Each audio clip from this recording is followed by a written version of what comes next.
sir. Good morning. Where's your boss? Captain Moore is CO. You can find him in HQ with Ackerman. All right.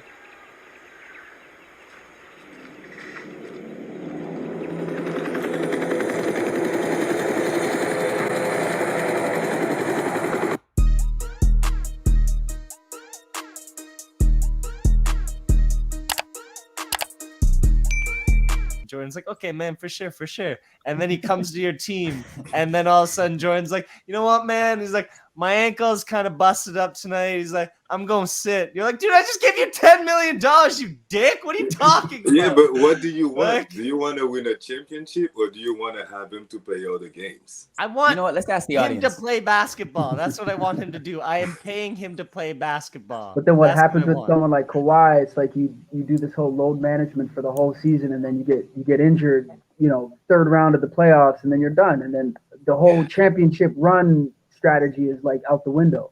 And then you end up going to LA for 4 years and you got played nothing. 7 games in the entire season.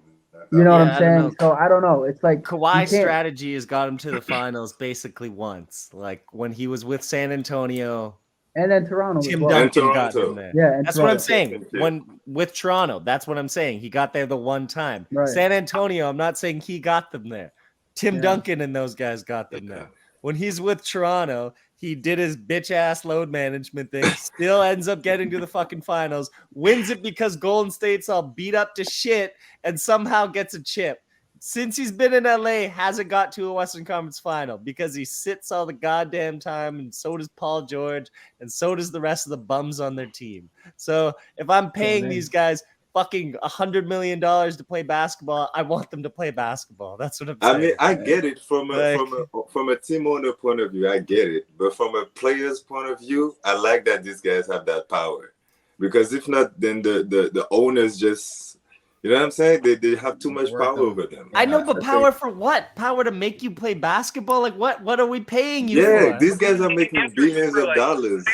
90s, right? The way that they looked at it was, what about the little kid who only has one chance to see me? They're like, I'm gonna play today just so that that kid who I see myself in, has a chance to see me. So what if Michael Jordan never played in Cleveland and he set out? Would LeBron still be the same player, not having Jordan to look up to? I was pissed when I was in Phoenix and I saw the Lakers play and LeBron was sitting. I was like, I literally left the game like halfway through the second quarter. Would be choked.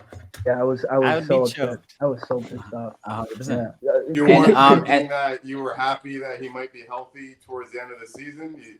You weren't thinking about the sacrifice that he's making for the betterment of the Lakers that night? No? I wanted to see If LeBron makes it to the finals, Jordan, you should send LeBron James a personal thank you message for sitting that game. If he doesn't, fuck LeBron, okay?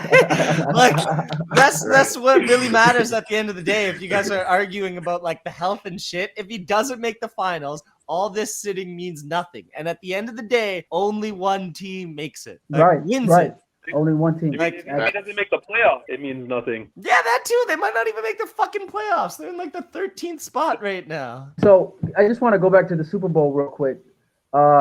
We didn't, I forgot about the amazing how long was that run? I think it was a 65 return. I can't remember, but it was like Kadarius Toney. Oh my God, that was, even if we could throw up that picture, Jamal, of the grill that he has. I mean, what do you think of the grill of I'm saying his name correctly, Kadarius? What do you think about his grill? What do you think about his game? Ryan, what are your thoughts? He had a great performance. He really stepped up. You didn't hear much about those Chiefs receivers, and all of a sudden, Kadarius Toney had a couple big monumental plays in that game.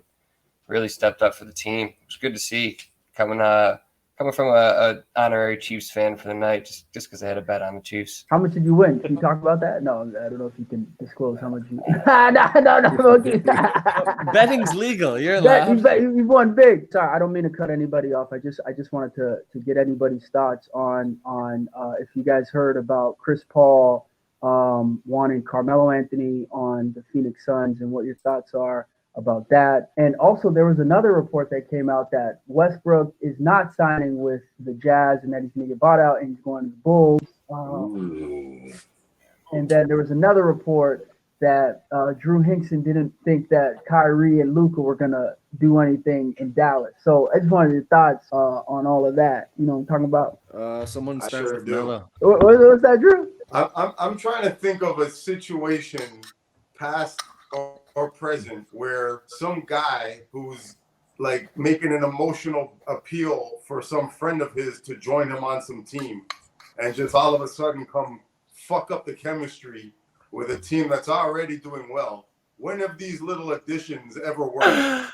Can someone think of one that has worked? Like, what's with all this bringing my friend over on this team? Carmelo is washed. Wow. Have you seen Carmelo try to play defense last year? I'm sorry.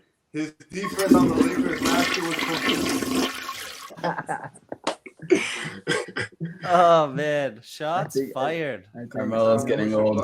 That will be the downfall that helps my Lakers beat them in the playoffs. I hope What do he you does think go about to Phoenix. this whole? What do you think about people? And I'll pose this question to the entire panel. DeMarcus Cousins, Tristan Thompson, these guys are kind of like on the fringe of the NBA. They're kind of like NBA adjacent. Like, you know, they're not in the NBA, but they always get signed on to teams that are kind of trying to make a run. I don't get it. I think I said you're just wasting. Like he's not gonna. Again, he's a great player, but he's not gonna do anything. You're not gonna win with him. You're not gonna win with Thompson. Like these guys were, you know, in the league, and obviously they're not in it now because they weren't consistent enough, you know, or something was like holding them back. I just don't get it. I know teams want to win. Like even Patrick Beverley, he got waived by the Orlando Magic, and he's just kind of like bouncing. He's like waiting, you know. I don't know. Like Reggie Jackson got picked up. He's in Denver. Danny Green got picked up. He's in Cleveland. DeMarcus Cousins was the best center in the NBA for like a stretch of like 3-4 years. So to me, if I'm a head coach of the NBA, like 3 or 4 years, he was probably hands down the best center in the game. If you look at from, I don't know if it's like from 2014, maybe 13 to like 16, 17, that whole stretch, he was probably the best center in the NBA between him and Dwight.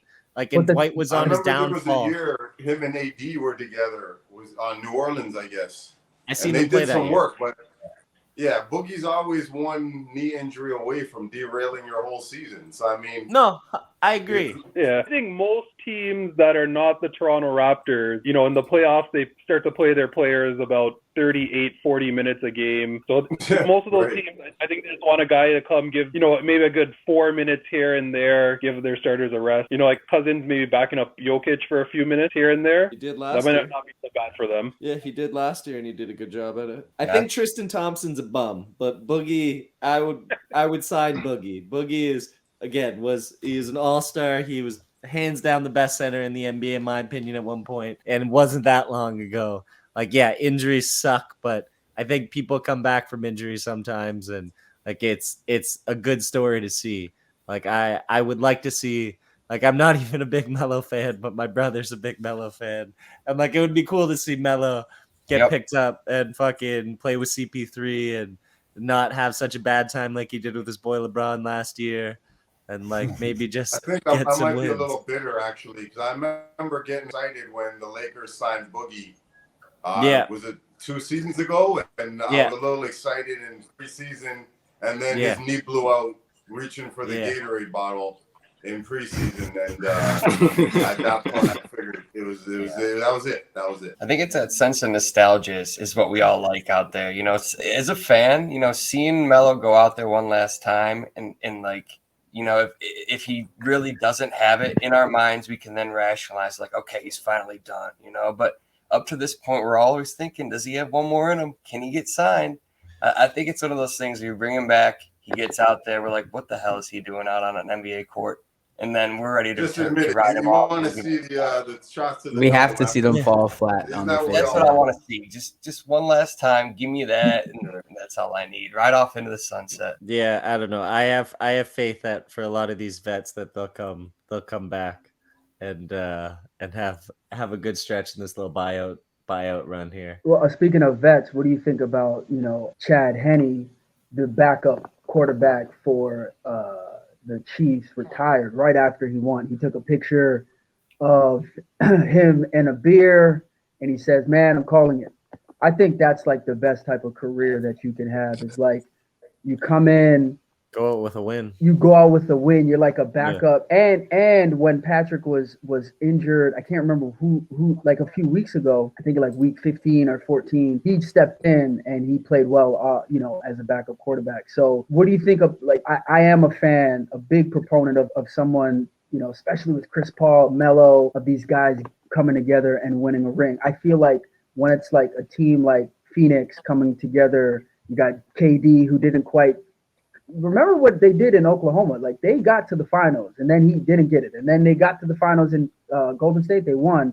Brooklyn, toe on the line. He would have made it to the NBA finals. And then last year, obviously, Ime set that up and had defensive stops against KD and Kyrie and shut them down. But other than that, I think it's dope that these guys come in, and like even Tom Brady, I think he went 1 year too long, but when he came back and he was right there in the Super Bowl, it's cool. Like even LeBron wanting to play with Bronny and Bryce, it's cool, like the way these guys do it. I don't know. I'm the wrong person to ask with football, and I didn't even know that guy retired. So I'm the wrong person to ask with that. Ryan, what do you think? I think it's a storybook ending. It's the ending that we want in every movie, is the guy to go off into the sunset, on a high note. It's rare that we get to see that. Like Jordan got to do it in '98. He hit the game-winning shot, and he retired and he got to go out on top. But most of the time we see, these Hall of Famers landing flat on their face in front of us. I got that picture directly behind me right now. This is the Jordan shot. He got destroyed, That's literally the Jordan shot right there. Man, Kobe's last game was lit too, though. Drop fucking that was a good one. 60. That the photo behind you, is that the one against the Jazz? Yeah. So everyone on the panel right now is saying James Bradbury, they shouldn't have called that call. James Bradbury, they shouldn't have called the holding call on the jersey. Should have just let them play. Is that the census? The consensus on the play right now between everybody? I wasn't. So, really sure. For the better story ending to the game, they should have let it go. Wow. I think you would have caught it anyway. It was a holding. It was. If you watched the replay, it was definitely a holding. Yeah, it was. My dad's a soccer referee, and he would just be sick to his stomach hearing that, because according to him, you referee the game the correct way, no matter what the score, no matter what the clock says, and no matter if it's a superstar or what. You're supposed to just referee the game according to the rules. Paul McCartney was at the game. Who else did anyone else see any big celebrities at the game? I think LeBron was at the game. LeBron. Yeah, they had LeBron everybody. LeBron, Savannah. Who else Jay-Z. did you see? Jay-Z, Shaq was there too. Jerry Rice was there too. Jerry Rice. Adele. He had You consider LeBron little moment, too. Uzi Vert a big star? Oh, I saw him coming in. Yeah, he ran out with these guys. Yeah, He walked out with these yeah, I guys, saw that. Yeah. Randy, real quick, where do you get your material from? Where do you, when you're trying to find comedy? First of all, just can you tell people the story about how you met Andrew Dice Clay and what Andrew Dice Clay, when we were sitting on that day on that bench filming, Andrew Dice Clay got out his iPhone and followed this guy on Instagram immediately. Dice don't follow nobody. Dice don't even follow me. This guy, but no, respectfully, because I have Dice's number on my phone. That's my guy, but he respects talent. Tell us that story about how you met Dice, how you got into acting, and then how you played professional basketball, because you played in Vancouver. You've lived in San Francisco. You've traveled, and you know what I mean. Can you tell us a little about that and how you think that connects with just podcast? Why does this relate to you? Funny enough, it's so connected in a way. I didn't play professional basketball. I played like a couple games of semi-pro out here in Vancouver, but I didn't really play pro. I played college, junior college in California and Chicago, and then I ended up in Kelowna out here in BC. And when I finished my career here, I had like a child, so I had to go inward, and I started writing a bunch, which it wasn't even comedy. It was really just anything that came through my mind. So I started writing a lot, and I felt the need to perform. I'm from a family of like storytellers and artists. My dad did theater and movie and stuff like that. So it made sense for me to just get into all these things. So my friends got me to come to Vancouver to meet his friend who was an agent at the time.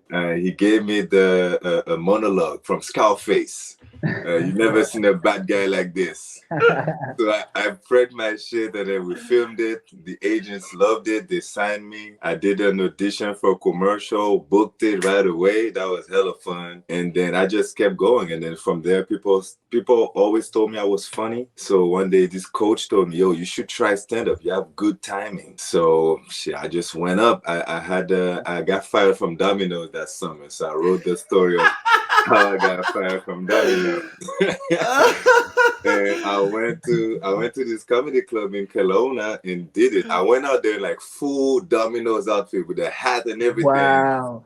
And to be honest, until today, guys in Kelowna talk about that day where they saw me come in. Wow. Because it was like an event. First, it's not that many black people in there,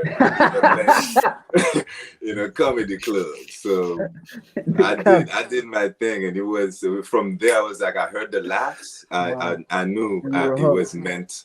It was meant to be, you know. Did you find? Sorry to cut you off. Did you find the connection with that? When did that basketball connection come in? Because to do stand up, because I've done stand up, you know, I've done a few 4 or 5 shows, and I was pretty funny, not as funny as you, but maybe funny looking.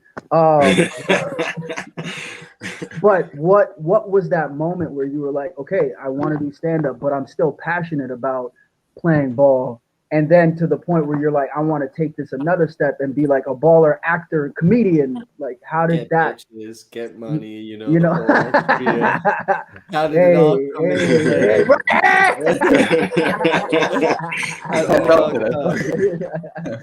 But yeah, what was the strategy behind that? What inspired that? I like to call myself a dream follower. Okay. So to me, it's so whatever I do, I like to feel free doing it. So to me, to still be in touch with basketball makes sense because it's something I've done my whole life, and it keeps me in shape, and it's something I love doing. Wow. So then now, and it's something that to be honest, helps me travel, helps me connect with a bunch of people. So even in my writing, when I write, I talk about basketball and I talk about my life. I talk about openly, my life candidly, yeah. So to me, it's all weaving and putting all these things together, you know. Drew, you've done this as well. You on Letterkenny. Do you find a similar thing with what Randy was talking about, where because you played hockey coming up, Ryan, you were the same thing. You played hockey, or you played soccer, you played football. Very short-lived football career. You gotta tell us that story. But. And Frankie, I want to hear your opinion next, sir. So I'm getting everybody involved. I'm Magic Johnson out here in this motherfucker.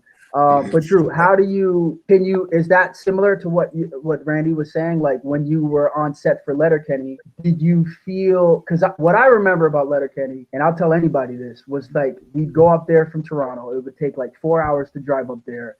And right. you have your fucking Barack Obama voice. And you tell me stories, and you told me stories about this sport, that sport, this. So what was the connection for you in terms of hockey, acting, athleticism? Because you go to the gym all the time. One particular episode we did where I remember we're in the locker room, and we pretty much just went in the hockey locker room. We had our bag, and we're putting on our full uniform with the pads and all the equipment, and it was definitely easy to get in character, kind of like getting in the full uniform and kind of losing yourself in that moment. And then it made it easier to then play the scenes where the coach comes in. it was, you know, it definitely was something to tap into. And I've What's always kind of treated my acting career as type of the competition in sport, because that's what it is, right? It's a huge competition out there, Right. trying to get these roles and Right. continue working. What So is did you that? beat Jordan? Oh, sorry. One last question before I pass it on, fellas. You're on set. You know, Warrior Strong. We had the whole crew. We talked about sports movies in our previous podcast or one of the previous episodes. What is that? Why was Letterkenny filming it so fun? Why was Warrior Strong, even though that shit was hella hard? Why do I still think about Warrior Strong as one of the best times I've had on a production? And I'll leave this to anybody.